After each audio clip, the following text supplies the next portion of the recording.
నమస్తే. Welcome to reality check. ప్రస్తుతం మనతో పాటు ఉన్నారు అడ్వకేట్ రజని గారు. మ్యామ్ నమస్తే అండి. నమస్తే అండి.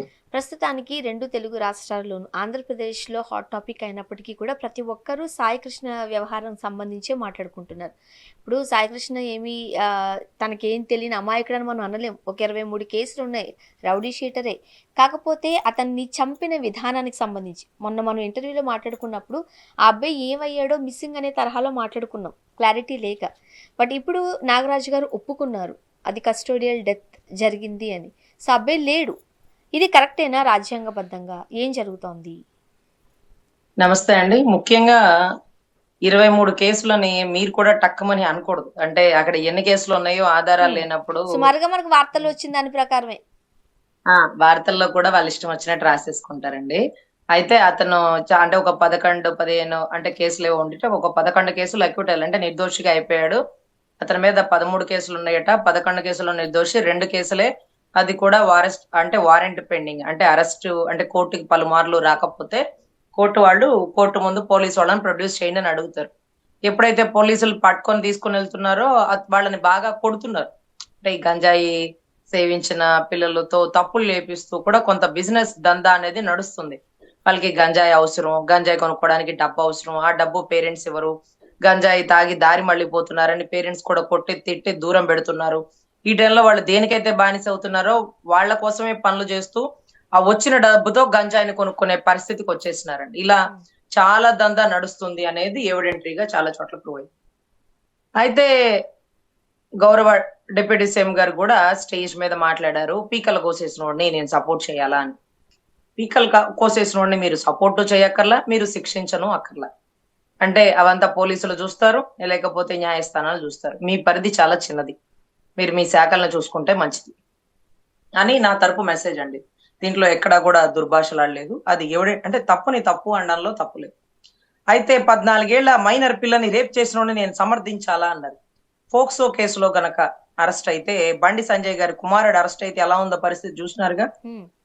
అలాగే ఉంటది ఇక్కడ గూడా. ఇంకా బండి సంజయ్ గారు బోలెడు డబ్బుంది కాబట్టి మంచి లాయర్‌ని పెట్టుకోవచ్చు. వీళ్ళు పేదోళ్ళు. వీళ్ళు లాయర్‌లను పెట్టుకునే పరిస్థితి ఉండదు. కానీ ఆ కేసుల్లో ఏదైతే మైనర్ పిల్లని 14 ఏళ్ల పిల్లని రేప్ చేసినాం అన్న కేసుల్లో నిర్దోషిగా అతను బయటికొచ్చినాడు. ఎందుకంటే ఒక అమ్మాయి తనని రేప్ చేసినారు అని చెప్పినంత మాత్రాన అది రేప్ అవ్వదు. ఎందుకంటే గవర్నమెంట్ హాస్పిటల్‌లో సర్టిఫై చేయాలి ఆ అమ్మాయి మీద రేప్ జరిగిందా? జరగలేదా అని. అయితే తన తండ్రి చెప్పాడు. ఆ అమ్మాయి తాలూకా తండ్రి ఆ అబ్బాయి మీద ఉండే కోపంతో నా కూతురిని ఒక నలుగురు మగ పిల్లల్ని కలుపుకొని వాడు తీసుకొనెళ్ళిపోయాడు. ఒక మైనర్ పిల్లని తీసుకొనెళ్ళిపోయాడని. అంటే అదిగో దొంగ అంటే ఇదిగో పులి అన్నట్టుగా పావలాని ముప్పావులు చెప్పడం అలవాటు కాబట్టి మా అమ్మాయిని తీసుకొనెళ్ళిపోయాడు. ఒక నలుగురిని తీసుకొని అబ్బాయిలని తీసుకొని అనంగానే ఒక రేప్ కేస్ కట్టేసినారు ఫోక్సో కేస్. హ్మ్. తర్వాత అమ్మాయిని హాస్పిటల్‌కి పంపించినప్పుడు ఆ అమ్మాయి మీద రేప్ జరగలేదని ఎవిడెంటరీ వచ్చింది. తర్వాత అమ్మాయి కోర్టులో కూడా ఏమాత్రం భయపడకుండా చక్కగా సాక్ష్యం చెప్పింది. నాకసలు ఏ ఘటన జరగలేదండి. మా నాన్నగారు కావాలని ఇలా చేపించినారండి. ఆ అబ్బాయి నేను ప్రేమించుకున్నామండి అని. తర్వాత ఆ అమ్మాయి తగ్గట్టుగానే వాళ్ళ నాన్నగారు చెప్పినట్టుగా ఏదో సంబంధం చేసుకుంది. పిల్లలు కూడా ఉన్నారు.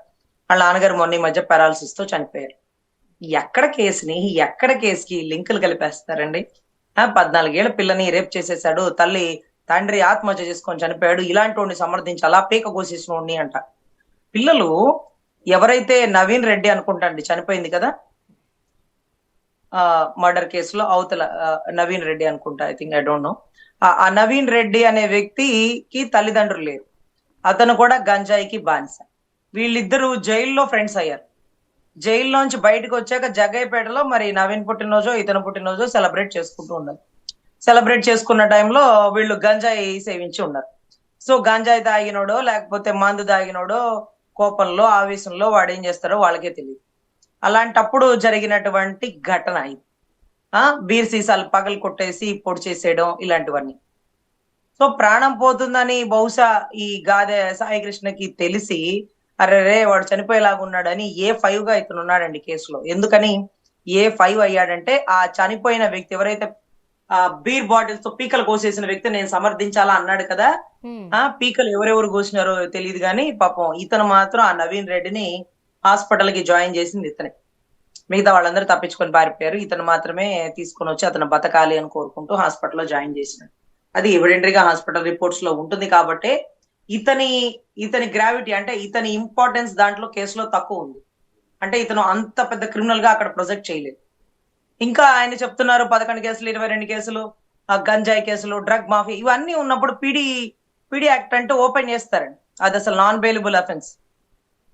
సో ఇటువంటి విషయాల్లో ఆచితూచి ఎవరో చెప్పింది వినేసి మనం ఇష్టం వచ్చినట్టు మనం పబ్లిక్ మీటింగ్ లో స్టేజ్ల మీద మాట్లాడకూడదు. ఇప్పుడు మీరు మాట్లాడిన ప్రతి మాట తప్పు అబద్ధం అని వచ్చింది. దానివల్ల ఎవరికి నష్టం అవుతుంది? మా బోటోళ్ళు మీ బోట్ రిపోర్టర్లో మా బోటోళ్ళు మాట్లాడితే దానికి శాంటిటీ ఉండదు. మీరు ఒక స్థాయిలో ఉన్నవాళ్ళు 14 ఏళ్ల పిల్లని రేప్ చేసినాడా చేయలేదా, ఆ కేసులో అతను దోషిగా ఉన్నాడా లేదా, ఆ కేసు ఎందుకు కొట్టేసినారు, ఇంకా కూడా ఆ కేసు ఫోర్స్ లో ఉందా లేదా, పోనీ ఉంటే ఎక్కడ దాకా వచ్చింది, ఏ వాయిదాకా వచ్చింది, ఇంకా నేర నిర్ధారణ కాకుండా ఒక వ్యక్తిని దోషి అని పబ్లిక్ మీటింగ్ లో ఒక హోదా గల వ్యక్తి ఎలా నిర్ధారించేస్తారు? అరే మా కోర్టుకే 5 ఏళ్ళు 7 ఏళ్ళు 10 ఏళ్ళు పడుతుంది, 20 ఏళ్ళు పడుతుంది ఈ భూమి వీరిదా వీరిదా, ఈ గట్టు వారిదా వీరిదా అనడానికి. మీరెలా జడ్జిమెంట్లు ఇచ్చేస్తారు న్యాయ నిర్ణేతలుగా పబ్లిక్ స్టేజ్ల మీద? మీ స్థాయి ఎంత, మీ పరిధి ఎంత, మీ శాఖలు చూసుకోండి. ఆయా శాఖల్లో మీరు తలదూర్చకండి. సరే మంచి విషయం, మహిళా శాఖ అదేంటది హోమ్ మినిస్టర్ శాఖ నాది కాదు, నేనేమి చేయలేను అన్నారు. అదే మీటింగ్ లో ఆయన చెప్పారు, మళ్ళీ మీరు వస్తారేమో 29కి ఇన్ ఆర్గ్యుమెంట్ సేయింగ్, మీరు వస్తారేమో, అయినా కానీ నేను మిమ్మల్ని వదలను, అయినా కానీ మేము మిమ్మల్ని పంపరేపిస్తాం. అంటే ఒకటి మేడం, చిన్న లాజిక్ ఏంటంటే ఆయన ఇప్పుడు ఒక డిప్యూటీ సీఎం హోదాలో ఉన్నా, 3 శాఖలకి మంత్రిగా ఉన్నా, ఈ రోజుకి ఆయన ఏమీ చేయలేని పరిస్థితుల్లో హోంశాఖ నాది కాదు, నేనేమీ చేయలేను, అదేంటి దోషుల తాలూకా క్రిమినల్స్ తాలూకా అదృష్టం అన్నారు. మరి 29లో మేము రాము, అయినా కానీ మిమ్మల్ని వదలన్నాడు. 29లో ప్రభుత్వం ఫామ్ అవ్వదు, కూటమి ప్రభుత్వం అని గౌరవ డిప్యూటీ సీఎం గారు నిర్ధారించేసినారు. ఎవిడెంటరీగా ఆయన మాటల్లోనే పబ్లిక్ స్టేజ్ మీదే 29కి ఆర్గ్యుమెంట్స్ అయ్యి మీరు వస్తారేమో, ఒకవేళ మీరు వచ్చినా గానీ నేను ఇలాగే చేస్తాను అని అన్నాడు. అంటే వాళ్ళు వస్తున్నారని నిర్ధారించాడు. ఇప్పుడే ఏమీ చేయలేని వ్యక్తి, ఏ పదవి లేనప్పుడు, ఏ హోదా లేనప్పుడు, ప్రభుత్వమే రానప్పుడు, అయినా గానీ అప్పుడు మిమ్మల్ని వదిలిపెట్టను, మిమ్మల్ని అలా చేస్తాను ఇలా చేస్తానంటే అప్పుడు ఏం చేయగలరు? ఇప్పుడు ఏమి చేయలేనోడు. సో మాట్లాడేటప్పుడు భాష ప్రాధాన్యతనిస్తుంది. చాలా జాగ్రత్తగా పొందిగ్గా మనం ఏం మెసేజ్ ఇస్తున్నాం అంటే, లోకేష్ గారికి ఆయన చెప్పాడు, ఏంటి 5 ఏళ్లే మనం వస్తున్నాం అని చెప్పామంట, ఎరా మీరు విన్నారండి, పదం గుర్తుందా అండి, ఎరా 5 ఏళ్లు మనం వస్తున్నాం అని చెప్పామంటగా, 10-15 ఏళ్ళు మనమే ఉంటాం, 3 సార్లు మనమే వస్తాం చెప్పు అని లోకేష్ గారికి వాళ్ళ పవన్ అన్న చెప్పాడట. అది ఆయనే స్వయంగా వాళ్ళ మాటల్లోనే విన్నాం మనం. విన్నాం కదా. మరి ఇప్పుడు అదే వాళ్ళ పవన్ అన్న చెప్తున్నాడు ఇన్ ఆర్గ్యుమెంట్ సేయింగ్ 29కి మీరు వస్తారు, ఓకే ఓకే ఓకే మీరు వస్తారు, ఒకవేళ మీరు వచ్చినా అని ఆయనే చెప్పిస్తున్నాడు. అదేంటది, నువ్వు ఉండగా రాకూడదే, నిన్ను నమ్ముకొని కదా వాళ్ళు ప్రభుత్వాన్ని ఫామ్ చేసింది, నువ్వేంది అలా చేయిజార్చి వెళ్ళిపోతానంటావు అని వాళ్ళకి అసలు అర్థం కావట్లేదు. ఎందుకంటే చంద్రబాబు గారి బలం పవన్ కళ్యాణ్ గారి బలం కులం. ఆమె కరెక్ట్ అండి. పవన్ కళ్యాణ్ గారి బలం వాళ్ళ కులం, ఆయన గారి కులం. ఈ రోజు ఆయన కులాన్ని తిట్టేస్తున్నాడు, కుల పిచ్చి వదిలించుకోమన్నాడు, కుల చాలాసేపు చాలా పాయింట్స్ మాట్లాడాల్సిన అవసరం ప్రతి సెంటెన్స్ లోనూ కనిపిస్తోంది. కులం గురించి మాట్లాడదాం మేడం. ఫస్ట్ మనం ఈ సాయికృష్ణ గారి వ్యవహారం మనం చూసినట్లయితే, ఇంతకుముందు మీరు అన్న వ్యాఖ్యలకి తగ్గట్టుగా ఒక రౌడీ షీటర్ అయి ఉండొచ్చు, ఎవరైనా అయి ఉండొచ్చు, ఆ వ్యక్తి కోర్టు దోషిగా నిర్ధారించేంత వరకు మనం ఏం మాట్లాడడానికి లేదు. ఆ టైంలో డిప్యూటీ సీఎం హోదాలో ఉన్న పవన్ కళ్యాణ్ గారు ఒక రౌడీ షీటర్కి కులం పేరు చెప్పి, సామాజిక వర్గం పేరు చెప్పి, నేను ఇది చేయాలా, దాన్ని చూసుకోవడానికి పోలీసులు ఉన్నారు, ఎమ్మెల్యేలు ఉన్నారు, మంత్రులు ఉన్నారు, దీంతో పాటుగానే ఈ కామా పెట్టి ఇంకొక మాట పూరించుంటే బాగుండేదేమో. ఎవరైనా సరే ఆ వ్యక్తి, అది కాపు సామాజిక వర్గానికి చెందిన వ్యక్తి అయినా కాకపోయిన వ్యక్తి అయినా, రౌడీ షీటర్ అయినా కాకపోయిండైనా, లాకప్ డెత్లు అనేవి కరెక్టా, రాజ్యాంగబద్ధమా, అలా జరిగి ఉండకూడదనే మాటతో ఆయన ఫుల్ స్టాప్ చేసి ఉంటే బాగుండేదేమో. అంటే చట్టాన్ని న్యాయాన్ని గౌరవించేవారు లాకప్ డెత్ ని సపోర్ట్ చేయరండి. అతను రౌడీ షీట్ అయినా, కొన్ని వందల వేల మంది చావుకి కారణమైనటువంటి ఏదైతే కసబ్ లాంటి తీవ్రవాది అయినప్పటికీ మనము ఎన్కౌంటర్లు, లాకప్ డెత్ లాంటివి పెంచి పోషించకూడదు. ఒక సినిమా వాడు మాట్లాడితే ఎలా ఉంటది అంటూ గతంలో ముద్రగడ గారు మాట్లాడిన భాష ఇప్పుడు మాకు గుర్తొస్తుంది. వాళ్ళు సినిమా వాళ్ళండి, వాళ్ళు అలా కాకుండా అలా మాట్లాడతారండి అని ఆయన చక్కటి పదజాలంతో చెప్పేవాళ్ళు. ఈ రోజు భీమ్లా నాయక్ లాగా, గబ్బర్ సింగ్ లాగా, ఉస్తాద్ భగత్ సింగ్ లాగా ఆయన మాట్లాడైతే, మరి వకీల్ సాబ్ కూడా ఒకళ్ళు ఉంటారుగా, డూప్లికేట్ వకీల్ సాబ్ అయి ఉండొచ్చు, మేము ఒరిజినల్ వకీల్ సాబ్ అయి ఉండొచ్చు. సో తద్వారా ఇది తప్పు, మీరు ఇలా మాట్లాడకూడదు, మీ స్థాయి చాలా చిన్నది, మీ పరిధి దాటి మీరు మాట్లాడుతున్నారు అంటూ కూడా మేము మాట్లాడొచ్చు. ఎందుకంటే మేము ఒరిజినల్ వకీల్ సాబు, మీరు డూప్లికేట్ వకీల్ సాబు. మేము చట్టాలని గౌరవించాలి, చట్టాలని పాటించాలి. అందుకే అరెస్ట్ చేయండి, జైల్లో పెట్టండి. కానీ ప్రతిపక్ష నాయకుడు ఇళ్ల మీద మూకుముడిగా 7:30 గంటలు ఆపకుండా దాడి చేయడం అమానుషం, చట్ట విరుద్ధం అని మేము మాట్లాడాం. మేము ఒరిజినల్ వకీల్ సాబులు కాబట్టి. డూప్లికేట్ వకీల్ సాబులు గారికి చట్టము న్యాయము తెలియకపోవచ్చు కదా. భీమ్లా సింగ్ లాగా భీమ్లా నాయక్ లాగా ప్రజల్ని రెచ్చగొడితే ప్రతి ఒక్కడు సిఐ నాగరాజు గారి లాగా అయిపోతే రక్షక భటులా భక్షక భటులా అనిపించే పరిస్థితి ఉంటది కదా. సో ఇంకొక లాజిక్ పాయింట్ ఏంటంటే, ఇప్పుడు ఏదైతే Gade Vijayalakshmi versus state of Andhra Pradesh అనే ఒక కేసులో హైకోర్టులో నమోదైన కేసులో గాదె విజయలక్ష్మిరావు గారు, ఎవరైతే గాదె విజయలక్ష్మి గారు బాధితులు కాదు, రిపోర్టర్. అంటే ఆవిడ ఒక కంప్లైంట్ రేస్ చేశారు. ఆవిడ ఎవరి మీద కంప్లైంట్ చేసినారంటే ఆంధ్రప్రదేశ్ మీద కంప్లైంట్ చేశారు. ఫర్ సపోజ్ ఇప్పుడు నేను ఒకటి మీద కంప్లైంట్ చేసిన అనుకోండి, ఆ కంప్లైంట్ అతను నేను ఒక గదిలో కూర్చొని మాట్లాడుకున్నాం అనుకోండి, మీకేం అర్థమవుతుందండి? మీకు లా కాదు కదా, మీరు సబ్జెక్ట్ లేదు కదా, మీకు తెలుసు. ఏం అర్థమవుతుంది? నేను ఒకరి మీద కేసు వేసిన, అతను నేను కలిసి ఒక గదిలో కూర్చొని మాట్లాడుకుంటాం. అప్పుడు మీకు చూసే వాళ్ళకి బయట ఏమనిపిస్తుందండి? ఏదో కేసు లాలూచి అయిపోయింది అనిపిస్తుంది కదా. ఖచ్చితంగా ఏదో జరుగుతోంది, వీళ్ళిద్దరి మధ్య మాట్లాడుకుంటున్నారంటే అని అనిపిస్తుంది, కాంప్రమైజ్ అవుతున్నారేమో అనిపిస్తుంది. కనీసం మీ నాలెడ్జ్ కి ఏదో జరుగుతుంది, ఏదో కాంప్రమైజ్ అయ్యే అవకాశం ఏమైనా ఉందా, ఏం జరుగుతుంది అనే డౌట్ వస్తుంది, అవునా కదా? సో గాదె విజయలక్ష్మి గారు ఆంధ్రప్రదేశ్ మీద కంప్లైంట్ ఇస్తే ఆంధ్రప్రదేశ్ ముఖ్యమంత్రి గారు ఆమె ఇంటికి పిలిపించుకొని ఒక గదిలో కూర్చొని మాట్లాడితే ప్రజలకు ఏం మెసేజ్ వస్తుంది? అసలు అలా కలవచ్చా, కలవకూడదా అంటే అది violation of the law. Force లో ఉండే ప్రభుత్వం మీదే కేసు వేసింది. అక్కడ మీరు చూస్తే Gade Vijayalakshmi versus state of AP police అని కాదు, ఆంధ్రప్రదేశ్ అనే ఉంటది. గాదె విజయలక్ష్మికి జరిగిన అన్యాయం ఎవరు చేశారు? ఆంధ్రప్రదేశ్ చేసింది. మరి ఆంధ్రప్రదేశ్ తీసుకొచ్చి ఒక గదిలో కూర్చోబెట్టి గాదె విజయలక్ష్మి గారితో మాట్లాడితే తప్ప ఒప్ప? అలా మాట్లాడకూడదు కదా. అనుభవజ్ఞులైనటువంటి ముఖ్యమంత్రి గారు ఇంత చిన్న లాజిక్ ని ఎలా మిస్ అయిపోయారు? మాజీ ముఖ్యమంత్రి వచ్చి వాళ్ళ ఇంటికి వెళ్ళి వీడియో కెమెరా అండర్ లో వాళ్ళ ఇంటికి వెళ్ళి చూసి మాట్లాడారు. ఆయన ఏం మాట్లాడారు, ఎలా వెళ్ళారు, ఏమి ఇచ్చారు అన్ని చూసినారు. ఆయన చేతులు ఏమీ లేవు అనుకుంటా, పోసే చెక్కులు, నోట్లో బంగారపు లాకెట్ అలాంటి ఏమీ లేవు. ఎందుకంటే వీడియో ఫుటేజ్ లో వెళ్ళారు, వచ్చారు, చూశారు, మాట్లాడారు, పబ్లిక్ మీటింగ్ ఇచ్చేసారు. ఆయన ఒక ఎమ్మెల్యే అందులోను. సో మీరు ప్రభుత్వంలో ఉన్నారు, మీరు ప్రభుత్వంలో ఉండి మీరు మూడో కంటికి తెలియకుండా వారిని మీ ఇంటికి పిలిపించుకున్నారు. కెమెరా వాళ్ళు గేటు బయట ఉన్నారు, మీరు లోపల ఉన్నారు. 4 గోడల మధ్య ఏం జరిగిందని మేము ఊహించుకోవచ్చు. అలా అసలు పిలవచ్చా? అంటే ఉన్నావా హత్య కేసు అండి, ఉత్తరప్రదేశ్ కి సంబంధించి ఉన్నావా హత్య కేసులో కుల్దీప్ సింగ్ అనే ఒక ఎమ్మెల్యే మీద పెట్టింది. నన్ను రేప్ చేసి ఇలా చేసినాడు అంటూ ఎవిడెంట్రీతో సహా పెట్టింది. ఆ కేసులో అతను ముద్దాయి. కానీ ఆ కేసు ఇవన్నీ ఎందుకు, అసలు అతన్ని కావాలంటే సస్పెండ్ చేస్తాను అంటూ ఆ ఉత్తరప్రదేశ్ ముఖ్యమంత్రి కూడా అమ్మాయిని పిలిపించే ధైర్యం చేయలే. ఎందుకంటే హైకోర్టులో కేసు నడుస్తుంది, మనం ఆ అమ్మాయిని పిలిపించకూడదు. పిలిపిస్తే మనం బెదిరించినామా లేకపోతే మనకి అనుకూలంగా తీర్పు మార్చుకున్నామా అని కూడా వస్తుంది. అలా అసలు పిలవకపోవడం కూడా ఒక క్రైమ్. రేపటి రోజు కేసు ఓడిపోయినా నేనేమంటాను, ఎందుకంటే ఆ రోజు వాళ్ళ అమ్మగారిని వాళ్ళ ఇంటికి పిలిపించుకున్నారండి గౌరవ ముఖ్యమంత్రి, ఆంధ్రప్రదేశ్ స్టేట్ ఆఫ్ ఆంధ్రప్రదేశ్ ముఖ్యమంత్రి అని అంటాం. సో ఆయన దగ్గర చాలా మంది నిష్ణాతులైన అడ్వకేట్లు, సీనియర్లు, చాలా మంది అనుభవజ్ఞులు ఉంటారు. ఏదో మాజీ ముఖ్యమంత్రి పిలిచేశాడు, మనం కూడా వెళ్ళిపోదాం, మనం కూడా ఏదో మన సానుభూతి చూపించేద్దామంటే కేసు వేసిన 40 రోజులకి ఎప్పుడుకో మీరు ఇంటికి పిలిచారు. ఇంటికి పిలిచి మాట్లాడాక ఆ బాధితురాలు బయటకు వచ్చి నాకు న్యాయం చేసేసారండి, నాకు న్యాయం జరిగిపోయిందండి, నాకు న్యాయం చేశారు, నేను అనుకున్న న్యాయం నాకు చేసేసారండి. ఏం చేసినారు? బూడిదిచ్చారా? ఎప్పుడు చనిపోయాడని చెప్పారా? లేకపోతే చనిపోలేదు బతుకున్నాడని ఏమన్నా చెప్పారా? ఏం జరిగిందో తెలియదు. సో ఇలాంటి అనుమానాలకి తావులేస్తుంది. కాబట్టి కేసులో ముద్దాయి ఆంధ్రప్రదేశే కాబట్టి ఆంధ్రప్రదేశ్ ని రిప్రజెంట్ చేస్తున్న ముఖ్యమంత్రి వాళ్ళ ఇంటికి పిలిపించుకోకూడదన్న మినిమం కామన్ సెన్స్ విషయం కూడా అనుభవజ్ఞులకు తెలియకపోవడం ఏంటో దౌర్భాగ్యం. సో ఇది కేసుని చాలా ప్రభావితం చేస్తుందండి. కేసు 2 ఏళ్లు జరగని, 5 ఏళ్లు జరగని, కేసులో ఏ ఇబ్బంది వచ్చినా సరే ఆ రోజు ముఖ్యమంత్రి గారు పిలిపించి 4 గోడల మధ్య మాట్లాడారు. ఈ 4 గోడల పదం ఎందుకు వాడాల్సి వస్తుందంటే కెమెరా వాళ్ళు గేటు బయట ఉన్నారు, వాళ్ళు కొంతమందితో లోపలికి వెళ్ళారు. లోపల ఏం చర్చలు జరిగిందో మాకు తెలియదు. అదే మీరే కెమెరా ఎత్తుకొని ఆ అమ్మాయి వాళ్ళ ఇంటికి వచ్చి ఉంటే ఏం జరిగిందో మాకు తెలిసేది. అయ్యా ముఖ్యమంత్రి వచ్చాడు, వెళ్ళారు లోపలికి, అంత ఏం లేదు. అలా కూడా మీ మీద కంప్లైంట్ ఇచ్చిన వాళ్ళని మీరు కలవకూడదు కదా. Gade Vijayalakshmi versus state of Andhra Pradesh మీ మీద కంప్లైంట్ ఇచ్చింది, నాకు అన్యాయం చేసింది ఆంధ్రప్రదేశ్ అని అడిగింది. ఆ ఆంధ్రప్రదేశ్ 4 గోడల మధ్య ఏం చర్చలు చేసింది?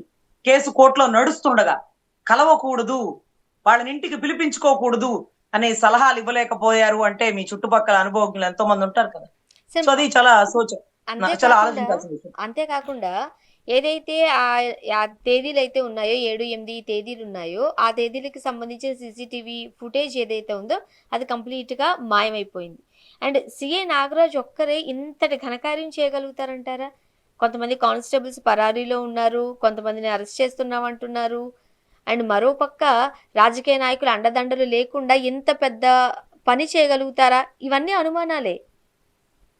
ఒకటే అండి, గతంలో మీకు గుర్తుండి ఉండాలి, కాదంబరి జత్వానీ గారి కేసులో మీకు తెలుసు ఎవరంటే క్రాంతిరామ్ టాటాని, విశాల్ గున్ని గారిని, పిఎస్ఆర్ ఆంజనేయులు గారిని, ముగ్గురు ఐపీఎస్ అధికారులే కాకుండా కింద చాలా మంది కూడా సస్పెండ్ అయిపోయారు.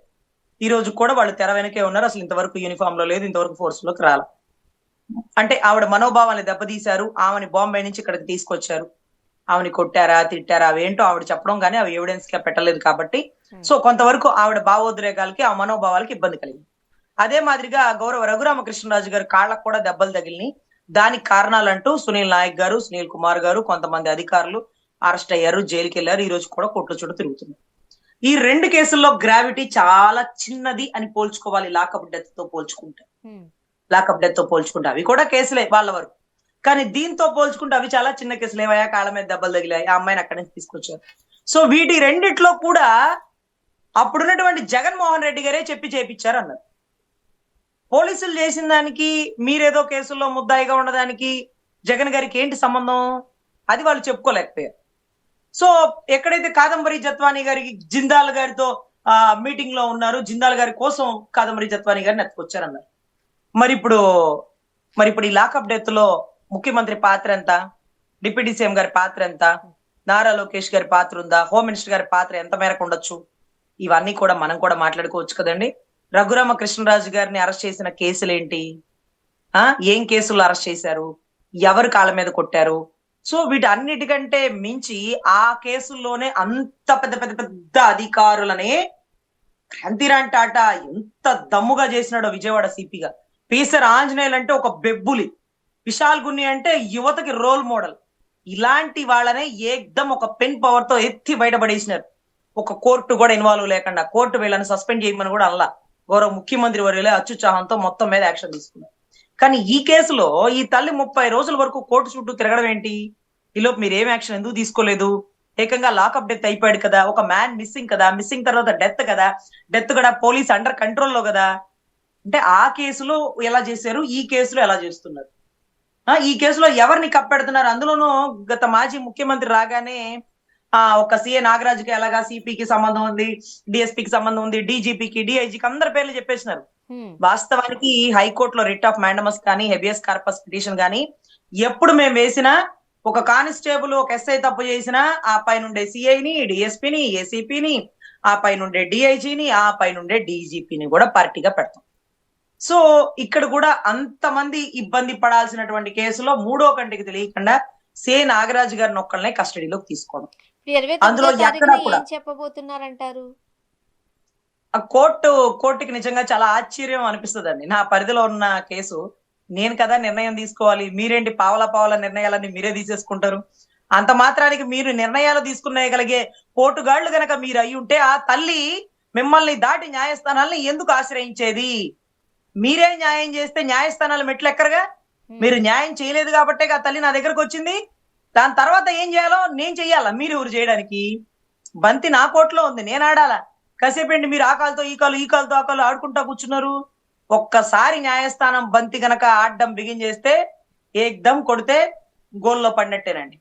సో ఖచ్చితంగా సిపిని సస్పెండ్ చేయాలా, ఏసీపీని సస్పెండ్ చేయాలా, దీంట్లో ఎవరెవరి పాత్ర, నాయకుల పాత్ర, ఇవన్నీ కూడా బయటకు వస్తుంది.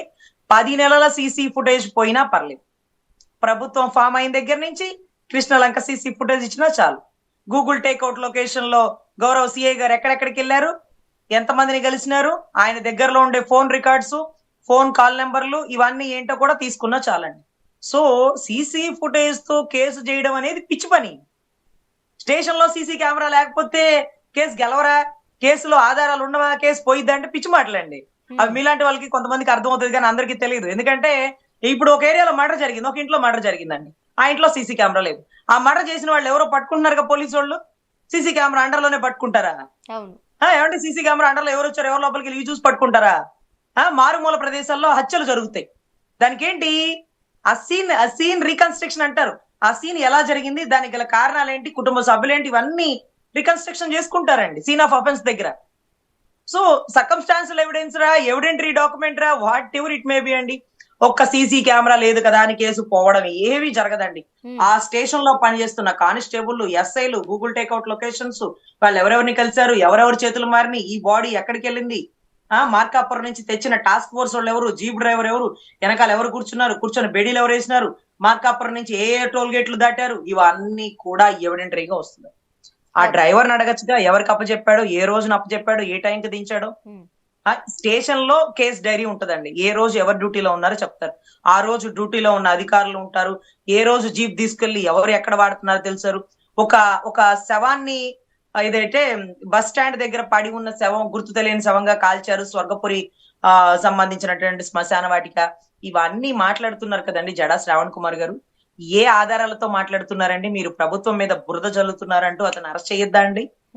అరెస్ట్ చెయ్యాలి కదా. ప్రభుత్వం మీద ఎంత బురద జల్లాడు, ఎందుకు అరెస్ట్ చేయట్లా? అతను చెప్పినవన్నీ వాస్తవాలనా? ఇంకా కదిలిస్తే ఇంకా వాస్తవాలు బయటికి తీస్తాడనా? అంటే ఒక ఒక అడ్వకేట్ గారికి ఈ రాష్ట్ర ప్రభుత్వం భయపడుతుంది అంటే అతని దగ్గర నిజం ఉన్నట్టేగా. అంత ఎవిడెన్స్ కలెక్ట్ చేశాడు అంటే చిన్న విషయం ఏం కాదు కదా. పోలీసు వాళ్ళు కెమెరాలు ఉంటేనే, కెమెరా అండర్ లో జరిగితేనే ఇది మర్డరు, ఇది డెత్ అని చెప్తారా? సో దీంట్లో ఇది చాలా మెలికలు ఉన్న కేసు అండి. దీంట్లో ముఖ్యమంత్రి గారు కూడా ఇరుక్కునే పరిస్థితి ఖచ్చితంగా ఉంటది.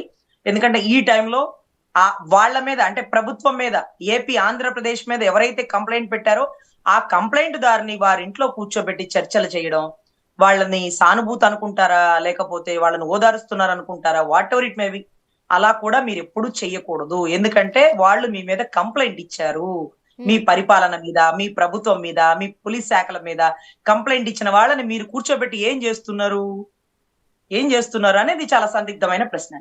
అండ్ మరో పక్క కుల ప్రాతిపదికన ఓట్లు అడుక్కుని ఎన్నికల్లోకి గెలిచిన తర్వాత ఇప్పుడు నన్ను ఆ కులానికి, ఆ సామాజిక వర్గానికి కట్టేయకండి, నేను అందరి వాడిని అంటున్నారు పవన్ కళ్యాణ్ గారు.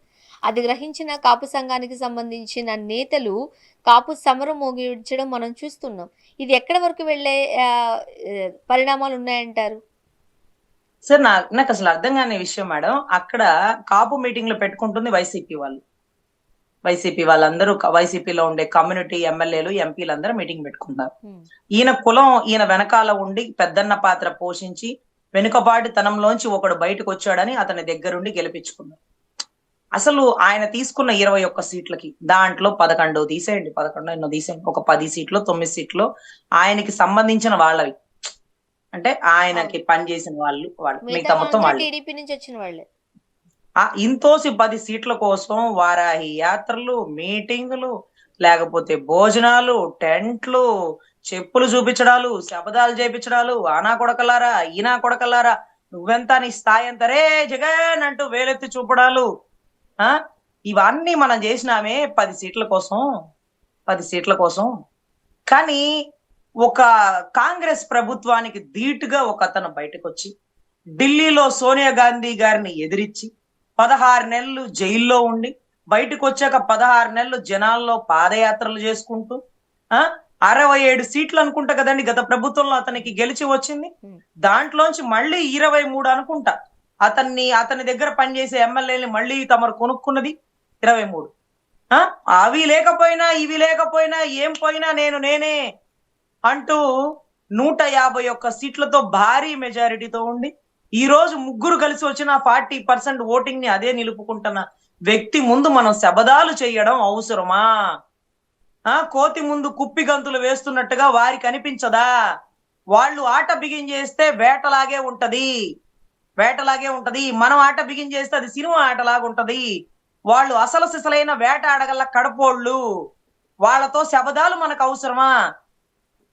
మీరు ఒకటి తిట్టేది, వాళ్ళతో 4 తిట్టించుకునేది, మీ వాడిని 4 తిడుతుంటే మీరు చూస్తా ఊరుకుంటారా అని మళ్ళీ జనాల్ని రెచ్చగొట్టేది. ఈరోజు పంత నానాజీ గారు వచ్చి, ఆయన వయసు ఎంత, ఆయన ఏ పార్టీలో గెలిచారు, కాంగ్రెస్ పార్టీలో గెలిచారా, ఇంకో పార్టీలో గెలిచారా? ఆయన సెల్ఫ్ స్టామరా వల్ల గెలిచాడు, పైన అధినాయకుడిని బట్టి కాదు. పంతం అంటూ ఆ కాకినాడలో ఆయన ఇండివిజువల్ ఇమేజ్ ఉందేమో, వాళ్ళ వల్ల వీళ్ళ వల్ల గెలిచానని ఆయన చెప్పుకోవడం అదొక దరిద్రం. అదొక దరిద్రం, నా కొడక నువ్వురా ఇక్కడ చూసుకుందాం అంటూ ఆ శబదాలు చేయడం. తర్వాత కందులో దుర్గేష్ గారు, తర్వాత పంచకల రమేష్ గారు, బొలిశెట్టి శ్రీనివాస్ గారు, వీళ్ళందరూ బయటకు వచ్చి 4 మాటలు అనడం, 100 మాటలు వాళ్ళతో తిట్టించుకోవడం. అంటే దీని అర్థం నేను ఒక్కడనే తిట్లు తినాలా, మీరు కూడా తిట్లు తినండి అన్నట్టేగా. నువ్వు జగన్ గారు, మీరు విద్యాశాఖలో ఎంత స్కామ్ చేసినారు అడగండి, బాగుంటది. పంత నానాజీ గారు, జగన్ గారు ఈ రోడ్లలో ఎంత తినేశారు మీ వాళ్ళు అడగండి, బాగుంటది. నువ్వు ఇక్కడ గెలుచుద్దాం నా మీద పోటీ చేసి, శబదాలు అవసరమా? వాళ్ళు ఏమన్నారు, కడుపోవడం అయ్యా మేము కడుపోవడం అని 10 సార్లు అంటే మీకు వెన్నులో వణుకు పుట్టట్లేదా? రాష్ట్రాన్ని కొట్టుకు చచ్చేలా చేయాలనుకుంటున్నారా? జగన్ గారు విధానంలో తప్పు చేస్తే మనం ప్రశ్నించాలా. మరోపక్క వైసీపీ కూడా 2 ఏళ్ల కూటమి ప్రభుత్వానికి కాస్త ఇంటర్వెల్ ఇచ్చి దూకుడుగా ముందుకు రావడం మనం చూస్తూనే ఉన్నాం. ప్రతి సందర్భంలోనూ సమయానికి తగ్గట్టుగా మాట్లాడుతున్నారు. వైసీపీకి సంబంధించిన నేతలు బయటకు వచ్చి మాట్లాడుతున్నారు. మనం చూస్తున్నాం, అంత సైలెంట్గా ఏమి ఉండట్లేదు. ఒక 2 ఏళ్ల పాలనకి ఇంటర్వెల్ ఇస్తున్నట్టుగానే మనం చూస్తున్నాం. ఒకటే అండి, వీళ్ళు ఏమాత్రం పరిపాలన చేస్తారు ప్రజలను కూడా తెలుసుకొని అయ్యా. మీరెందుకు మధ్యలో మాట్లాడతారు? నెలాఖరికి పథకం రాకపోతే అవ్వకి తాతకి తెలీదా? రైతు భరోసా రాకపోతే రైతుకు తెలీదా? ఆడబిడ్డ పథకం రాకపోతే ఆడబిడ్డకి తెలీదా? ఆరోగ్యాన్ని అమ్మేసుకుంటుంటే బాధితులకు తెలీదా? ఈ రోజు ఫిషింగ్ హార్బర్లలో ప్రైవేటీకరణ చేసేస్తూ అక్కడ ప్రైవేట్ యాజమాన్యాన్ని పెడితే బోట్లు పెట్టుకోవడానికి కూడా ఖాళీ లేని పరిస్థితుల్లో వాళ్ళు ఏ పరిస్థితుల్లో మత్స్యకారులు పడిపోతున్నారో, దిగజారిపోతుందో వాళ్ళ మానసిక విలువలు, వాళ్ళ బతుకు తెరుగు వాళ్ళకి తెలీదా? మీరు ఆగండి, మనం తిరుగుబాటు చెయ్యక్కర్లా. వాళ్ళు ఏ పరిస్థితుల్లో రాష్ట్రానికి దిగజారుస్తున్నారో ప్రజలు చూసి ప్రజలే తిరుగుబాటు చేస్తారంటూ వాళ్ళ ఎమ్మెల్యేలే ఆయన కామ్గా ఉండమన్నాడు. మీరు చూస్తా ఉండండి అని ఈ రోజు ప్రజల్లోనే వచ్చేసింది. ప్రతి రైతు ఏ పథకాలు అందని పరిస్థితి, కొత్త పెన్షన్లు రాయని పరిస్థితి, ఉన్న పెన్షన్లు తీసేస్తున్న పరిస్థితి. వీటన్నిటికంటే మించి మెడికల్ కాలేజీలు 17 తెచ్చినాడమ్మా. ఆ 17 మెడికల్ కాలేజీలు తీసుకురావడం ఏ రాష్ట్రం అయినా ఓపెన్ ఛాలెంజ్ అనుభవజ్ఞులైనటువంటి ముఖ్యమంత్రుల వల్ల కూడా కాదండి. 2 ఏళ్లు కరోనాలో పోగా మిగతా 3 ఏళ్లలో 17 మెడికల్ కాలేజీలు తీసుకొచ్చి దాంట్లో 4-5 పూర్తి చేసి వాటికి మళ్ళీ ఏదైతే పిల్లలు వాళ్ళలో ఆ కాలేజీలో జాయిన్ అయ్యి అక్కడ వైద్యాన్ని పొందగలిగే పరిస్థితికి తీసుకొస్తూ మిగతా 4 కంప్లీట్ అవుతున్న టైము, వీటి అన్నిటికీ భూసేకరణ, ఫిషింగ్ హార్బర్లు, పోర్ట్ సిటీలు, లేకపోతే ఆ ఫ్లైఓవర్లు ఎక్కడ కూడా తొనక్కండా బెనక్కండా పులివెందుల్లో మెడికల్ కాలేజ్ ఉంటదండి. మనం అక్కడ దిగి ఫోటో తీసుకోవాల్సింది. వైజాగ్ లో హరిత రిసార్ట్స్ ప్లేస్ లో వాటిని పగలకొట్టి అడ్వాన్స్డ్ గా, అవి కూడా హరిత రిసార్ట్స్ అంటే మీకు తెలుసు కదా, అవి పర్మిషన్ ఉన్నటువంటి పర్యావరణానికి ఇబ్బంది లేకుండా పర్మిషన్ ఉన్నటువంటి కట్టడాలు. కొంచెం పెద్ద కట్టడాలు చేసినప్పుడు, కొంచెం లోతుకు దిగినప్పుడు కొంత ఇబ్బంది జరుగుండొచ్చు. కానీ ఏదైతే ఆ ఏరియా ఉందో ఆ ఏరియాను మాత్రమే డెవలప్ చేసినారు. అప్పుడు పెద్ద పెద్ద బ్లూ మ్యాట్లు పెట్టేసినారు, వాళ్ళు మార్కెట్లు కట్టేసినారు, ఆ కొండ మీద గ్రీన్ మ్యాట్లు వేసేసారు అన్నారు. అక్కడ ఏదో జరుగుతుంది అంటారు. చూస్తే కదా, ఇప్పుడు చూస్తేనేమో దాన్ని ఏం చేయాలో అర్థం కావట్లేదు. అంత పెద్ద కట్టడం ఎన్ని సంవత్సరాల్లో కట్టేసినాడు రా బాబు. కరోనాలో కాదు కదా, ఈ 2 ఏళ్లలో పెద్ద భవనాలు, పెద్ద చెట్లు, అసలు ఆ కొండ మేంచి చూస్తుంటే వైజాగ్ మొత్తం కనపడేది. పుతిన్ వచ్చినప్పుడు అక్కడ ఉండొచ్చు, మోడీ గారు వచ్చినప్పుడు అక్కడ ఉండొచ్చు. సెక్యూరిటీ ప్రిన్సెస్ లో గతంలో రాజులు కూడా కొండ మీదే ఎందుకు నివాసాలు కట్టుకుంటారు? హై ప్లేసెస్ లో ఎందుకు ఉంటారు? హై సెక్యూరిటీ ప్లేసెస్ అనే కదా. అంత గొప్ప కట్టడాన్ని ఈ రోజుకి దేనికి వాడాలో అర్థం కానటువంటి ప్రభుత్వం ఈ రోజు ఆయన్ని విమర్శించే స్థాయి మంద. సందుకు ఒక సచివాలయ వ్యవస్థ, ప్రతి ఇంటికి, ప్రతి అవ్వకి తాతకి పెన్షన్, ప్రతి ఇంటికి పథకాలు, ఎంఆర్ఓతో ఎమ్మెల్యేతో ఏ పనులున్నా సరే సచివాలయ వ్యవస్థ దగ్గరికి వెళ్ళిపోవచ్చు. ఎంఆర్ఓ తెలియని వాళ్ళు కూడా సచివాలయ సిబ్బందితో birth certificate, death certificate, employment certificate, ప్రతిదీ అండి. సో వ్యవస్థల్లో ప్రజలకి అంత దగ్గర చేసినాను కదా, నా పనితనం ఏంటో నేను చేసిన. వీళ్ళు గ్యాంబ్లింగ్లు చేసి గెలిచినారులే, తీసే అబ్బా చూడని ప్రజలకి తెలుస్తుంది అంటూ చాలా మంది ఎమ్మెల్యేలని ఆయన మాట్లాడనివ్వలేదండి. ఈ విషయం గురించి మనం మాట్లాడుకోవాలి. ఏంటంటే అనంతపురంలో నిన్న ఒక క్యాన్సర్ పేషెంట్, అంటే మీరు చూసినట్టున్నారు కదా, బసవ తారక క్యాన్సర్ హాస్పిటల్ ఫంక్షన్ లో ఎదురుగా బాలకృష్ణ గారు, బోయపాటి గారు, చంద్రబాబు గారు, భువనేశ్వర్ గారు అందరూ కూర్చొని ఉన్నారు. ఆ తల్లి స్టేజ్ మీదకి వచ్చి చిన్న బిడ్డ అండి, చాలా అందంగా ఉంది చూస్తే. ఆ చక్కటి పిల్ల క్యాన్సర్ వచ్చిందట, క్యాన్సర్ ఆ ఊర్లో తగ్గలేదట. అందుకని జగన్ గారట అనంతపురంలో వాళ్ళ ఇంటికి వచ్చినారట. వచ్చి అప్పుడు బాలకృష్ణ గారికి ఆ అమ్మాయి ముందే ఫోన్ చేసినారట. బాలకృష్ణ గారు, ఈ అమ్మాయి మా ఊరు అమ్మాయి, మాకు కావాల్సిన బిడ్డ, కాస్త మీరు దగ్గరుండి మంచి వైద్యకం చేయించండి అంటూ బాలకృష్ణ గారికి చెప్పారట. తర్వాత ఆ అమ్మాయి ఇక్కడికి వచ్చి ఏదైతే బసవతారక హాస్పిటల్ ట్రీట్మెంట్ తీసుకున్నాక మళ్ళీ ఆ అమ్మాయికి వైద్యం అందిందన్నాక మళ్ళీ జగన్ గారు బాలకృష్ణ గారికి ఫోన్ చేసి కృతజ్ఞతలు చెప్పారట. ఈ విషయాన్ని ఆ బిడ్డ అంత పెద్ద స్టేజ్ లో, అది వాళ్ళ గొప్ప, వాళ్ళు డప్పు కొట్టుకునే స్టేజ్ లో ఆ జగన్ గారి గురించి చెప్పింది. వెంటనే నాకు అనిపించింది, మొన్న ఈ మధ్య ఒక 17 ఏళ్ళు 16 ఏళ్ళ పిల్లగాడు, ఆ అబ్బాయిని చూడడానికి, క్యాన్సర్ పేషెంట్, ఆ అబ్బాయిని చూడడానికి గౌరవ పవన్ కళ్యాణ్ గారు వెళ్ళారు. ఆ సందుల్లో చిన్న చిన్న సందులు అండి, బార్కెట్లు కట్టి దారాలు కట్టి ఎట్లకెళ్ళకి పవన్ కళ్యాణ్ గారిని తీసుకెళ్లారు.